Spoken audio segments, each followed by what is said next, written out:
Урматтуу мекендештер, ардактуу мусулман бир туугандар.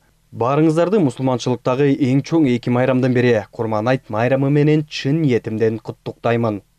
Курмандык чалуу амалдары менен өзгөчөлөнгөн, элдин биримдигин бекемдөөгө себепчи болгон бул майрам мусулмандардын руханий казынасында өзгөчө орунду ээлейт. Курмандык бул жаратканга жакындоонун, анын буйрук талаптарына моюн сунуп, напсиге азгырылбай күйүмдүү болуунун белгиси. Анын маани маңызы колунда бар жарандар менен муктаж болгондордун ортосунда көпүрө жаратып, алардын ортосунда мээримдүүлүк, боорукерлик сезимдерди жандантып, бири-бирине болгон сый-урматын бекемдөөдө жатат. Жоомарттык кылып, курмандык чалып, башка бир мекендешине майрам тартуулоо менен адамзатты ынтымакта, биримдикте, тынчтыкта жашоого үндөй турган өзгөчөлүккө ээ.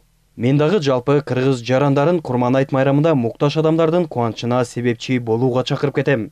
Ислам дининин баалуулуктары кылымдарды карткан улуу кыргыз элинин улуттук каада салттарына шайкеш келип, элибиздин руханий өнүгүүсүнө өбөлгө болууда.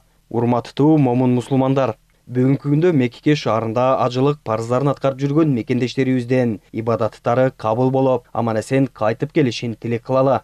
Чалынган курмандыктарды жараткан Алла кабыл кылсын. Ар кыл этностордон жана конфессиялардан турган ырыс кылуу кыргыз элинин биримдиги чыңдалып, бата тилектер кабыл болуп, ата мекенибиздин өнүгүшүнө багытталган бардык ой максаттарыбыз орундалсын. Жараткан куттуу өлкөбүзгө бакубатчылык ыруу болосун. Айт майрамыңыздар маарек болсун.